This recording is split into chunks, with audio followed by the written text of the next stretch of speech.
What's up, everyone, and welcome to Resenha BJJ. And today we've got a very special interview for you with one of my favorite athletes, Lachlan Giles. We got to talk to Lachlan about his most recent performance at ADCC, as well as we got to talk to him about his new BJJ instructional website, Submeta. For those of you who don't know, but you really should know, Lachlan Giles is a multiple-time ADCC trials winner. He most famously got the bronze medal in the absolute division at ADCC, beating the likes of Patrick Gaudio, Muhammad Ali, and Kenan Duarchi. And by the way, he's in the 77 kilo division. So not only is Lachlan an amazing competitor, he is also putting out an amazing new product with Submeta, which in my opinion is the best BJJ instructional website ever. So make sure you watch the interview the whole way through so that you understand why Submeta is so unique and so innovative in the BJJ instructional market. And of course, go check out submeta.io. All right, let's get to the interview. Okay, so Lachlan, I have to say, I was super excited to see you at ADCC 2022. We were out in the audience watching you. And what's really interesting about watching you perform and watching you compete is you always bring like a very, I don't know, how would you say, like a unique and innovative like approach. You always seem to be going after a strategy that no one else is doing in the tournament. And I was wondering if you can maybe just like walk us through like, how did you come up with your plan against, like, say, Cade, and maybe like your plan against Yuri? Sure, yeah. Well, it's kind of a similar plan. Actually, I mean, to be honest, I kind of tried to have one plan that could kind of. I think if you're competing, it's good instead of like in a 16-person event, instead of trying to look at everyone individually and have like a totally different game plan for everyone. Just like have your game that you want to play, and then I studied my opponents, but just to make some little adjustments or be aware of things they might do to try to deal with like particular scenarios, and just being aware of that. Sorry, Walt's Walt's making some noise in the background, but yeah. So for Cade, like I watched, it was, for some reason, he was one I thought I might get. I don't know why. I just like, I kind of looked at it. I was like, okay, well, I'm an invite, but it's been a while since I competed. So I thought they might put me reasonably low down on the invite kind of hierarchy. And they usually put invites against trial winners. And I thought, the North American trials were probably the hardest. So Cade and Will Tackett, I thought might be quite highly likely to meet. So I did some study on, just like brief study on all of my opponents, and I picked up some things that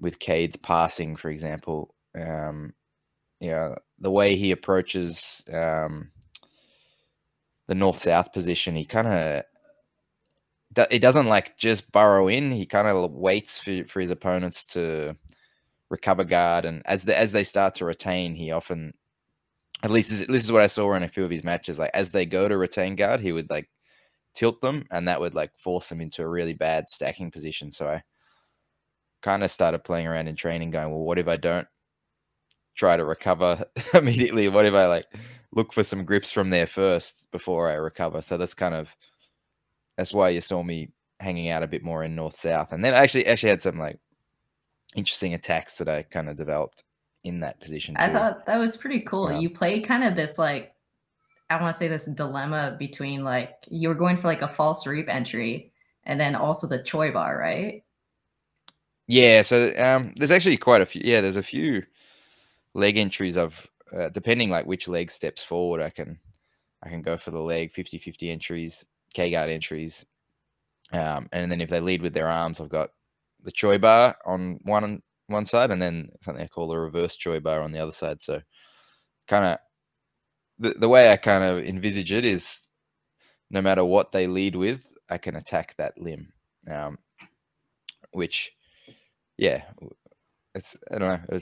I quite enjoy, like in the lead up to it. It made me feel pretty confident not just to use. I think it's just like actually an advancement on guard retention in like using guard retention not just to recover guard, but to actually try to, like, anytime they step in, or anytime you are recovering, not just get back to a neutral position, but try to actually turn that into an attack.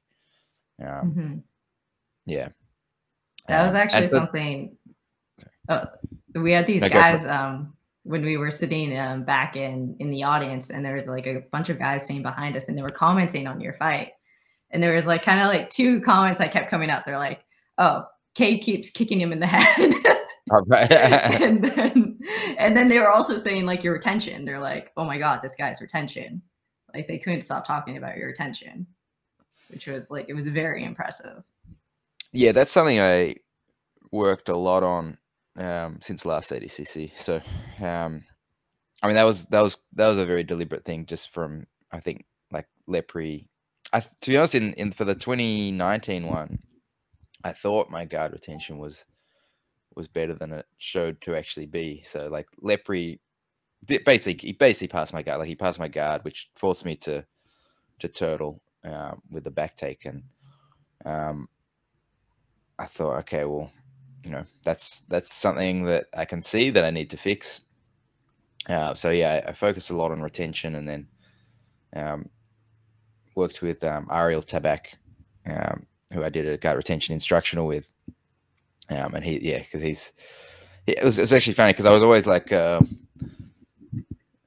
actually, I've played different types of games. I've been like a single X and butterfly player. I've been a half guard player, and then as I started to do more K guard and more open guard, I always found people like Ari's guard so hard to pass. He hasn't like had his breakthrough matches in like IBJJF yet to like be like well known, like highly well known as a competitor. But he's really, really talented grappler. Yeah, like trying to pass his guard is so difficult. And I was like, well, what's he doing? So what's he doing, and how can I add that to what I do? And so like we worked on this guard retention instructional, which that was a game changer for me, really, for sure. I'm wondering, like, when you were approaching ADCC 2022, was it like, were you kind of building this strategy around your strengths, or were you kind of looking at your overall division and seeing like these weaknesses and then building a game plan towards the weaknesses of your possible opponents? Definitely more to my own strengths. So like, unfortunately, see, I'm 36, and training wrestling is not easy at 36. Like the takedown side of it, especially in Australia, and it's probably one of the biggest issues in Australia. I think, like, from a jiu-jitsu point of view, like, we've got enough talent here that you can excel really high. From wrestling, there's some good wrestlers who, especially like some who've come from overseas and so on to move to Australia. There's some high level wrestlers to train with, but you don't have the depth of training partners that you would get, for example, in the US. So there's that side of it, just makes it hard to get like different bodies to train with who are giving like really high level wrestling reactions or takedown defense and so on.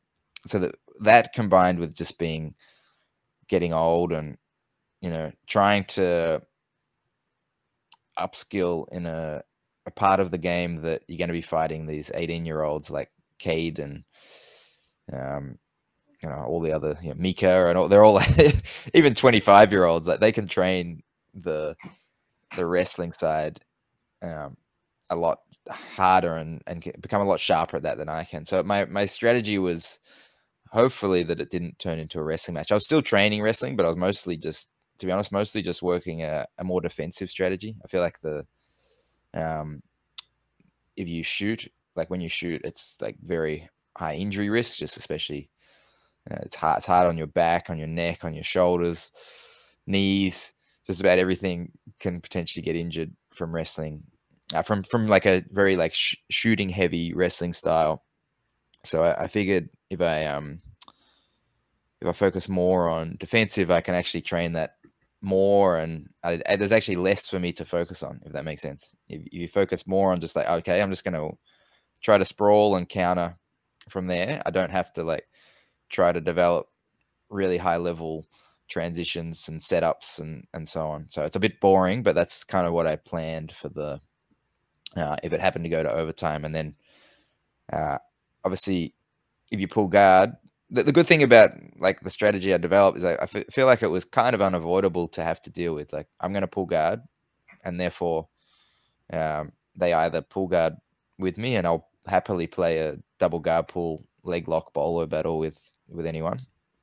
And if they come up, then I'll be playing guard, and that's where I can set up my arm attacks, leg attacks, or try and get some back takes as well. So I kind of think it's good if you can have a strategy like that your opponent has to engage with. Like, no matter what their style is, they're going to have to break through your style to actually take you out of what you want it to work. Whereas, like, if my strategy was I'm going to pass the guard, then that first requires either my opponent to want to pull guard or for me to get a takedown, which is, that's something that I could potentially get taken out of my element right from the start, if that makes sense. So, yeah.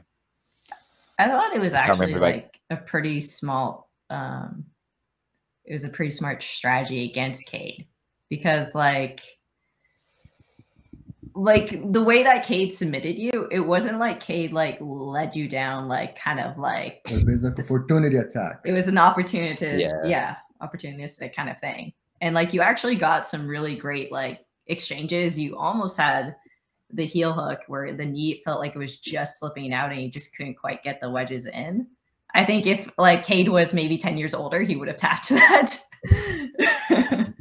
But like, it felt like, look, I was happy. Like, your game plan was working.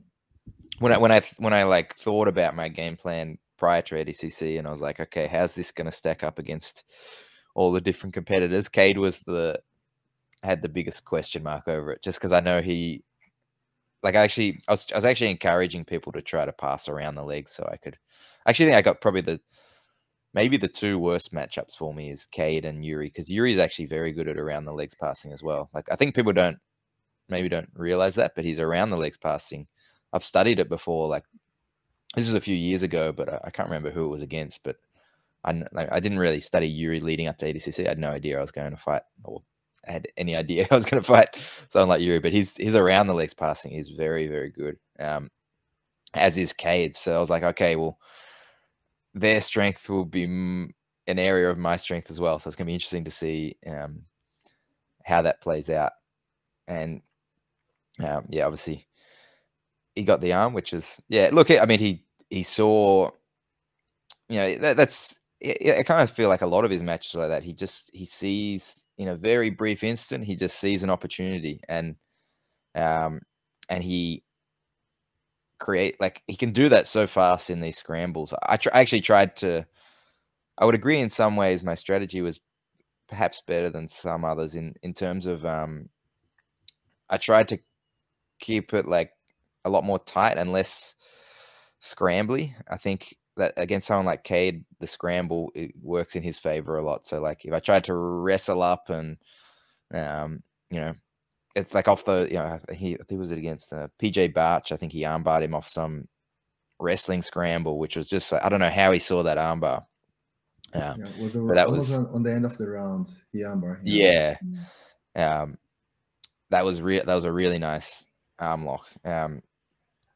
Whereas I feel like against someone who scrambles so well, keeping like to more tight positioning or trying to work through a more narrow framework of movements and techniques, I think is probably a better strategy. Unless you can out-scramble. Which, when they're the best scramblers in the game, is tough. Oh, that's right. Yeah. Unfortunately, like Mika, at that level, it's... Sorry, Mika. I was going to say Mika had a very similar strategy to you, who's number one against Ty, I feel like. I mean, he probably wasn't going for a Choi bar, but he was playing a very tight kind of like supine guard against Ty. Yeah, it was funny. I was talking to Cade after the match, and you know, he was sort of saying that he's like, oh, I think you and he's saying like myself and Mika are probably like two people who can like keep that flex like balled up structure against them. He said like Mika did that against Ty for like 30 minutes or something in who's number one, which I remember watching that match actually.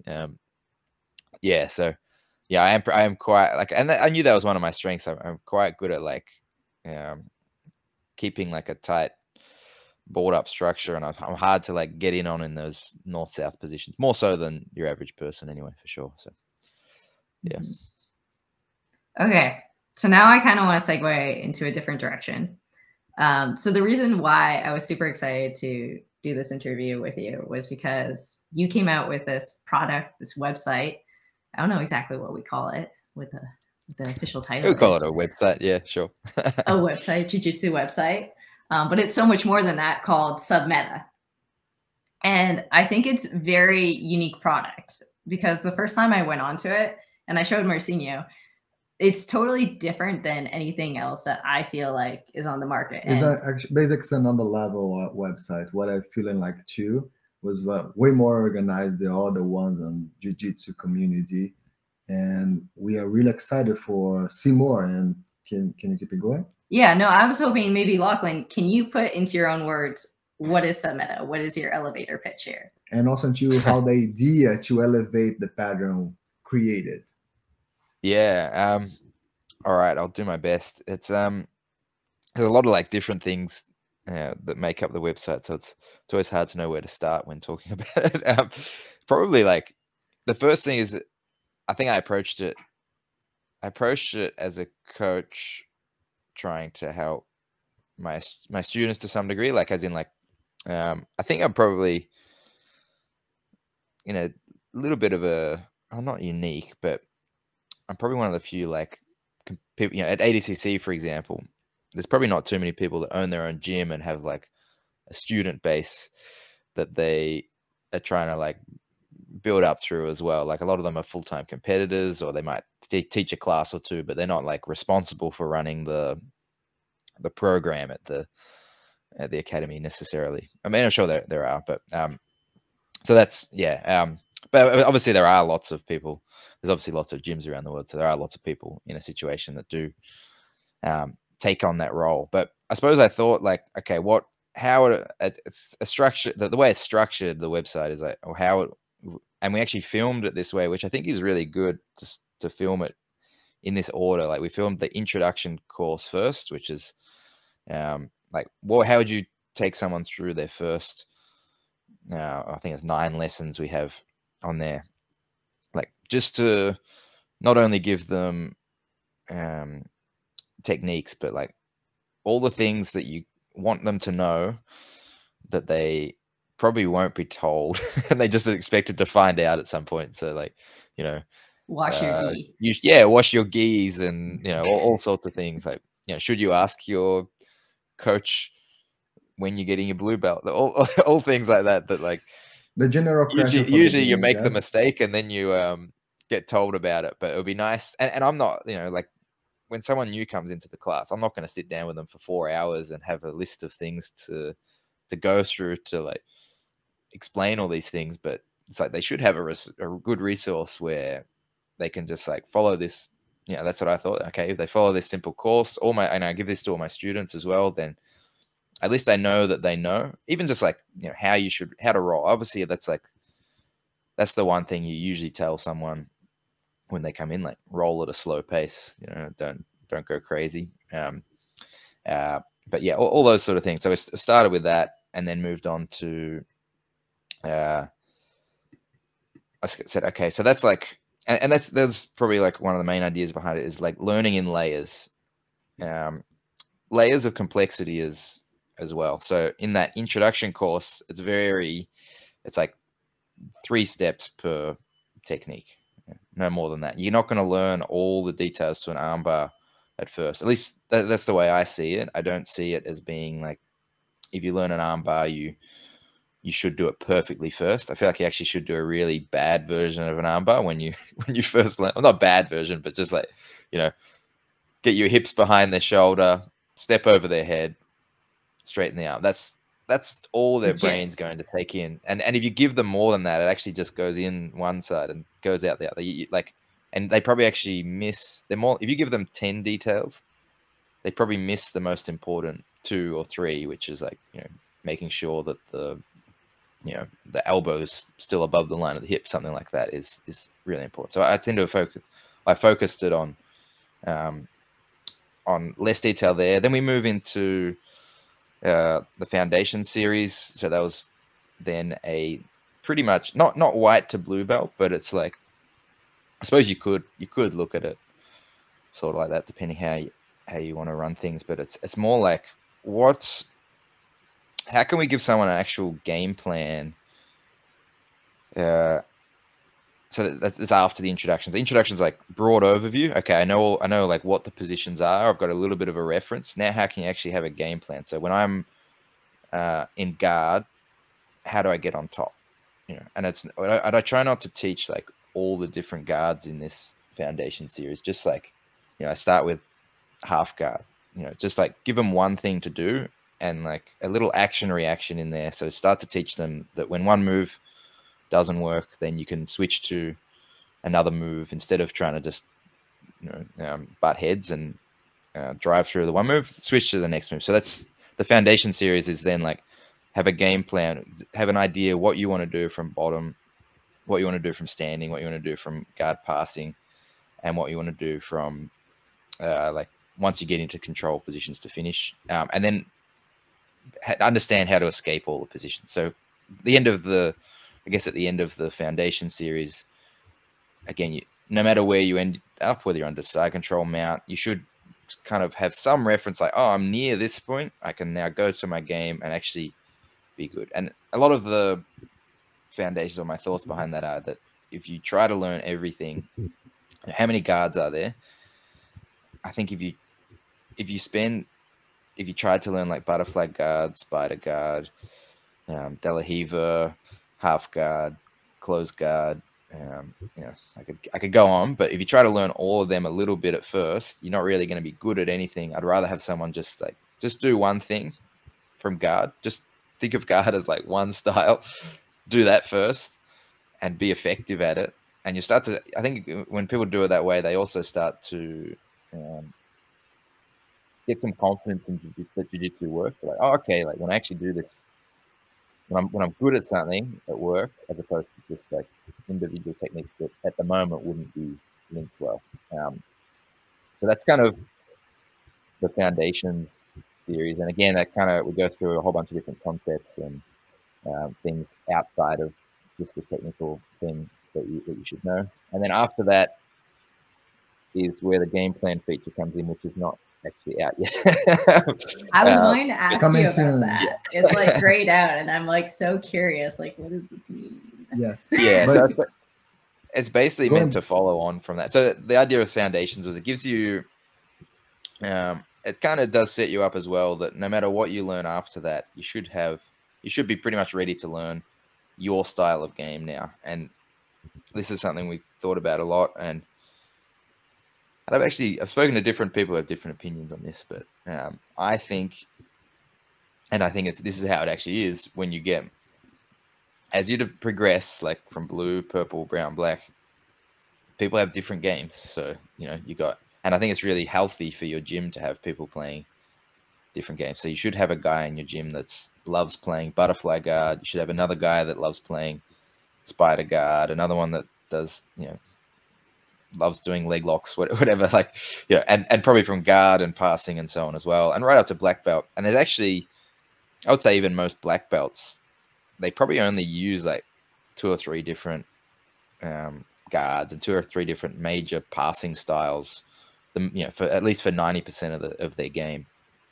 And probably even submission wise as well. Like I like to take, you know, you like to take the back and go for the finish. Other people like to go to mount and kind of try and hold there. So the idea behind game plan is to facilitate people developing that and have a way, you know, and this is where it gets hard because there's so much jiu-jitsu, and that's why I've been going crazy just trying to film all the different all the different styles and pathways you can take, and obviously game plan it'll take into consideration people's, well, the plan is to take into consideration like people's goals and their attributes, like whether they're, what weight division are you in, because different weight divisions tend to have different styles, are more common, and how well different courses relate to each other. So for example, you know, a classic example for me is butterfly guard and spider guard are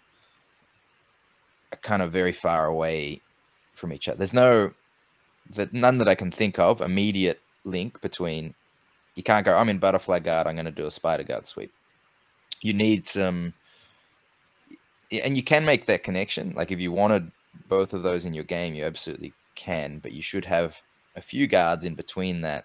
So then you might go from like butterfly guard to knee shield.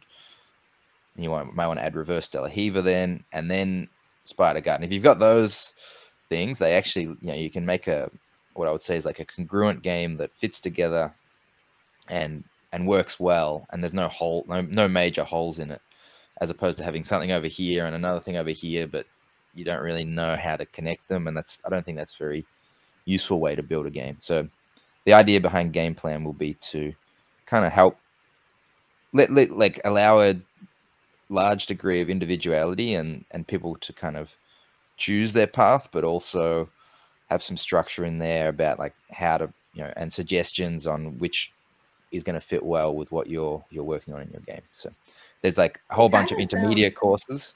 Sorry, go for it. No, I was going to say, like, game plan, it kind of sounds like you're building like this interactive app that is going to take, the user's inputs and like what they put in about themselves. Like, I'm a purple belt and I love beer-and-bolos and, butterfly guard. And it sounds like that's going to take that together and maybe like help you build like this output product, which would be a game plan. Am I right? Yeah, pretty much. Yeah. Okay. Yeah. That's kind of cool. That's really cool. Yeah. And yeah. So, I mean, that's still in development. So there's some things we want to iron out. Obviously it has to be good. So that's the tricky part with anything complex like that, is we want to make sure it actually like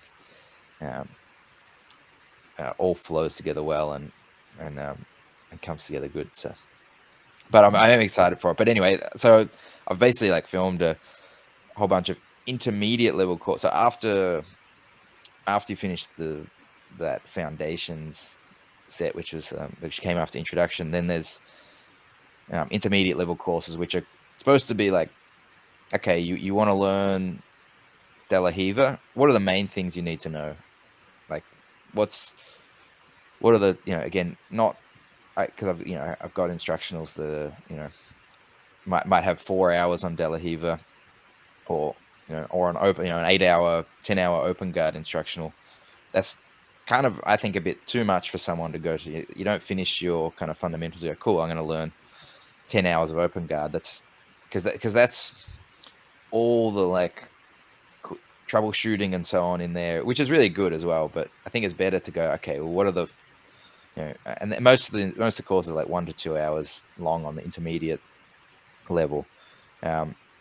What are the main things you need to learn for De La Riva? Okay, and you can do this intermediate level course, and then there's advanced courses after that, which would be on like certain topics of that. So it could be like, I mean, probably a better one that's been done at the moment might be like, the berimbolo. So there's like a course on the berimbolo. I think it's like a 2-hour course, which goes through the main kind of setups and the positions in the bolo, not going crazy into all the details. But then there's, for example, an advanced course on the wedge, which is a position within the berimbolo. There's an advanced course on crab ride, which is another position within the berimbolo. And there's a whole bunch of advanced courses you can do after you've done the intermediate level course. So kind of structured like that, which I think is just, I think it's a better way to approach learning, just given the issue of complexity in jiu-jitsu and giving people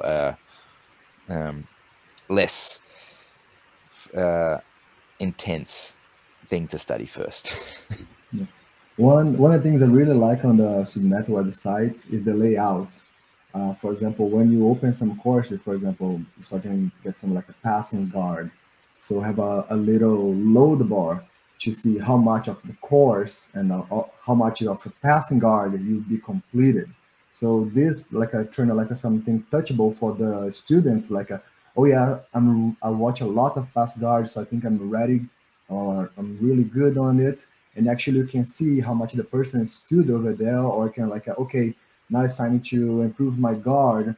And after the Yep. person go to the instructional, the load the bar going high, and that's really like it's touchable for the students that I really like. So how you come with this idea, like this for sure is the big difference for Submeta. And also into another questions with this I really like Like quizzes. the quiz, Yeah. exactly. The quiz is Yeah, really yeah, yeah. nice. Like we try to do something this when we like teach jiu-jitsu in English for Brazilians. We have a little quiz after our YouTube channel, but you like put like another level.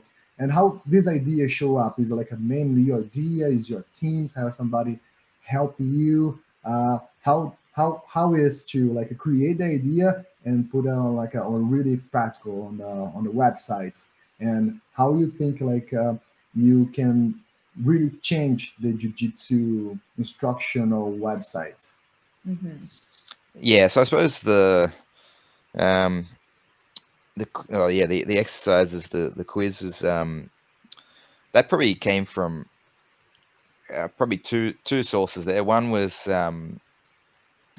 I think some time ago I was learning I was trying to learn some computer programming.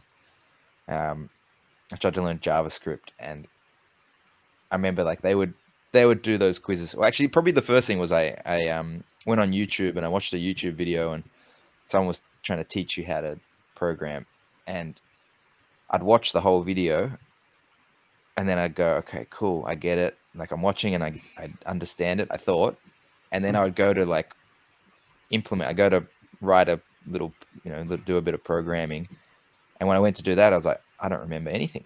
Nothing's stuck. Program is not that easy, yes. No. I know. So I then went and did like one of those online. I think it might have been like I don't know, Udemy or one of those platforms. I was like, okay, well, let me like try one of those courses, and they would have like every now and then they'd stop you and they go, okay, so now I've taught you this. Now like do it. Actually implement it. Like, how would you answer this question? And you have to actually like put in a response. And I found that so much better for learning. And then reading on skill acquisition, and just like I did like recently I was reading up a lot on like how people, I was mostly more focused on like how people learn motor skills, which is slightly different to like how people learn knowledge, I suppose. Although it's somewhat, there are some definite similarities. But one of the things there is like, and one of the things that's most proven to help people is active recall. So if you're just passively taking in information like you do when you watch an instructional, then there's a pretty good chance that you're not actually taking that information, like not able to bring that information back up again or recall it when you actually, well, especially, and there's levels to this. Obviously, there's when you're actually rolling. This is what we want. We're asking a lot, actually. We're asking that you take in the information, and then when you're rolling or training, that you can bring it up. I suppose a step before that is like, well, if I ask you a question about it, can I get you to be able to recall it now? So should your arm be here or here? You go, it makes your brain go through the process of bringing up the information as opposed to just receiving it. And that's been shown like in studies to make a big impact on whether someone actually retains information.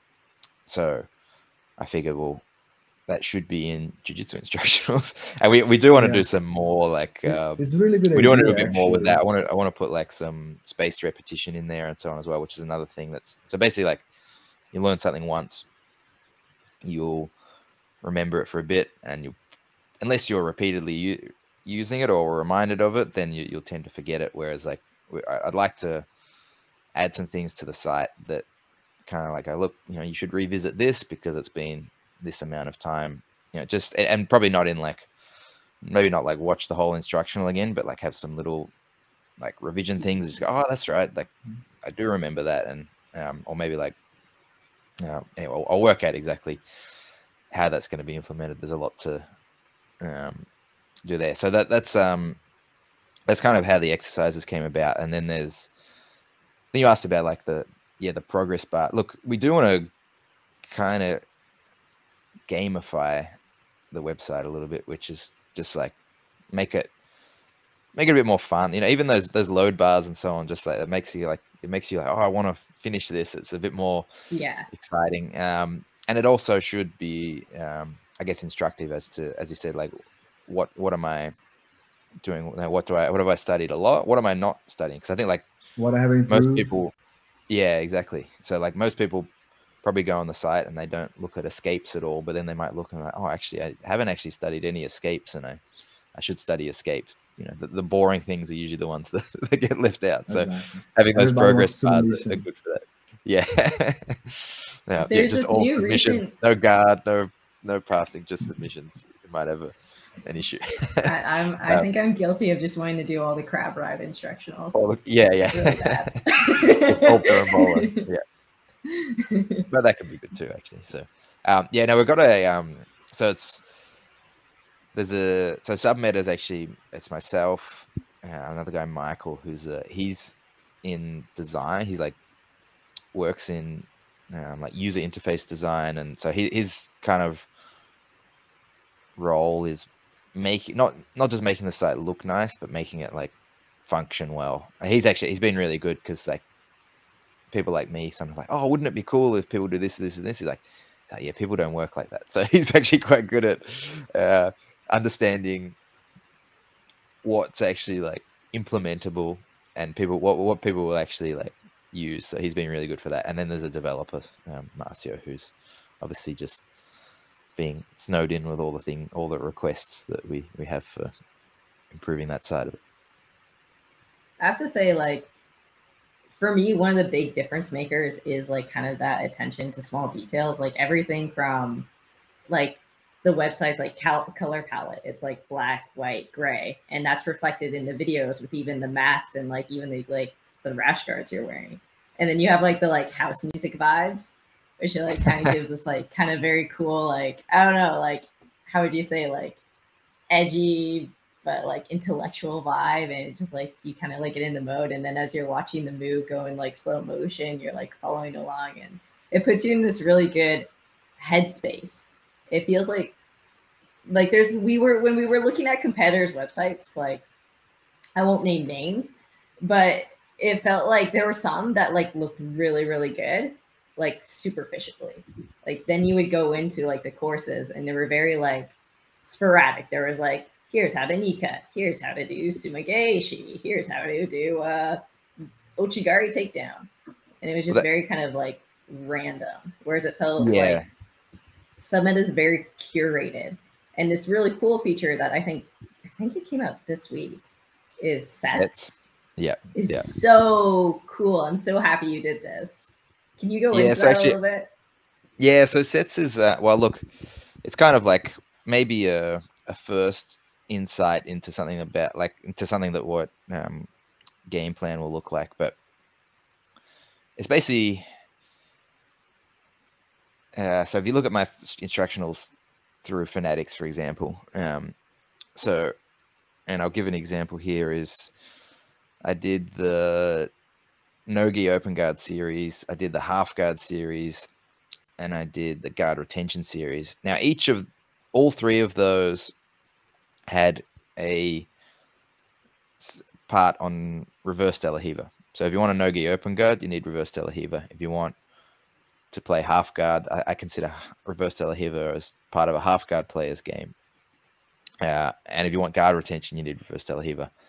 And I was kind of like, oh, what, do I have to keep filming this thing again for every, like, having, so I thought about it. I was like, well, why don't I, instead, if we've got a website like this, I could do one course on reverse De La Riva, and that could fit into different sets. And so that's the sets feature is, it's almost like, okay, well, you want to there's like a position like reverse de la Riva, which is a system. Like I try to like give a little mini system there, but there's also like a larger system that'll fit in, such as no-gi open guard. So if you're a no-gi open guard player, you'll want reverse de la Riva to fit into your larger open guard system, and that's kind of your guard game. So sets kind of goes through. It's kind of like gives those larger systems, so it kind of mixes courses together that actually fit together well to create something like that. So there's no-gi open guard, there's the Berimbolo set, which is like probably one that's pretty much complete, or the no-gi Berimbolo set. And it also gives you an order that I recommend that you watch them. So for example, the Berimbolo set, we talked about this earlier, but you've got the Berimbolo course. Then I recommend you learn, which is like the intermediate one, which gives you kind of like overview, not like crazy in details. Then there's, I think there's a course on the wedge and crab ride, which are like the end stage. So I usually think like once you've got the idea of the Berimbolo, get good at just finishing it. So you learn the wedge, you learn crab ride. Then there's like a course on like, there's an overview course that shows you like how the different styles or positions in bolo fit together well. And then you move into like mid stage. So just before you've got that Zen stage points, there's like the twister battle and reverse half guard, some positions that will lead you into those wedge and crab ride. Then there's some earlier stage things that I recommend you learn later. So I kind of like give people an order of how I would recommend they navigate the learning the Berimbolo system, which is extreme. That's probably the most as complicated as jiu-jitsu gets. So yeah. So sets kind of allows me to make a bit of sense out of all the large number of courses that we've got going. Obviously game plan is going to do that in a different way. But sets is one way of presenting that data. Yeah, it's like I kind of thought of it as like a visual kind of like tree of like kind of a path that you can go down. Like, okay, I'm learning Berimbolo.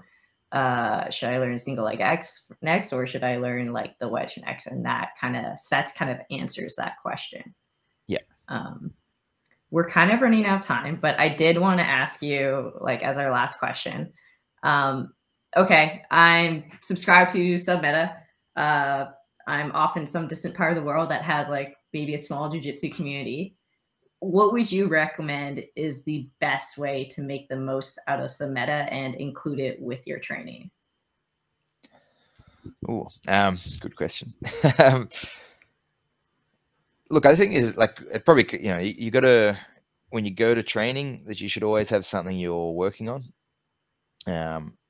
And this is a little bit dependent on like how your gym structure. Like I've had some people messaging me like, oh, like I never get any time at my gym to drill. And I'm like, well, that's hard. or any free time really, like to go and like troubleshoot or work on their own thing. But if your gym's got an open mat, for example, then you can go in and work things during the open mat. Some gyms will let you before class or after class kind of practice. That's a great time to work on techniques. If you're really lucky, they might let you practice your thing during class. Yeah, so I mean, at the very least, though, even if you're coming to training with something to work on, so I always recommend like try it out. You can't get good feedback as to what you need to work on until you actually try it out and it doesn't work, and then you come back and hopefully the instructional will answer some of the issues that you've been having when you're rolling. So like I'm trying to work my de la Riva, they keep stepping over my leg. And if you watch the instructional and I say, oh, when they step over your leg, it's going to be really annoying. Until you've had someone step over your leg, you just kind of, that will just fly right past your head. But once you actually try to do de la Riva, someone steps over your leg and you go, okay, this is a problem. Now, when you watch the instructional, you've got some context and you're like, oh, that solves a problem. Now I can deal with that. So I think it's a real iterative process of going in, trying it, come back. If there's any troubleshooting section in the on Submeta, that's like like some of the a lot of the courses have like a troubleshooting section, which is a good place to go to first, but it could just be within the main concepts already applied. So there's often a lot of rewatching required, like going back and forth. And then in terms of implementation, I always try to I say try and drill it. I think drill it until you can actually do it. So like, you know, if it's a new movement, like make sure you can first do it. If someone's not resisting, can you actually like execute this move? Cool. Once you can execute it, I actually quite early like people to try it live, and then they can go back to the, when I say drilling, I don't know if I like just do the same thing 50 times. I'm more basically like to create a muscle memory. You watch Yeah, the video, you go and train it to create a muscle memory, so that you're going to be ready for proceed. Yes. Yes. Yeah. For progress.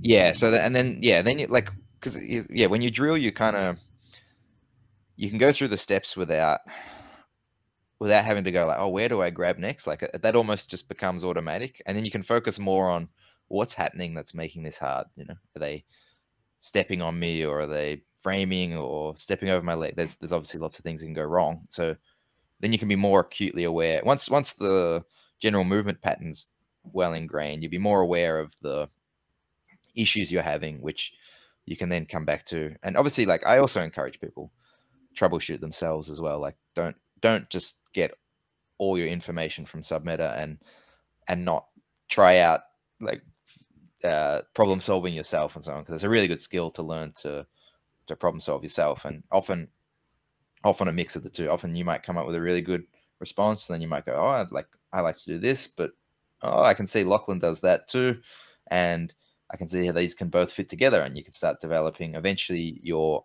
own style, which is in the end perfect. So yeah. I don't know if this would like help anyone that's like watching, but for me, what I found working with Submeta that's helped a lot is that I'll watch it. I'll watch like a good section of it, and then right before class, I'll give myself like 10 minutes to watch the section I want to work that night. Yep. And then I'll go into class with that fresh in my mind. And then after class, when like you said, like when someone gives you resistance, it's really hard to remember where to put your hand on, even though you've drilled it a million times. You're like, yeah, your brain just can't function, even though you know the answer.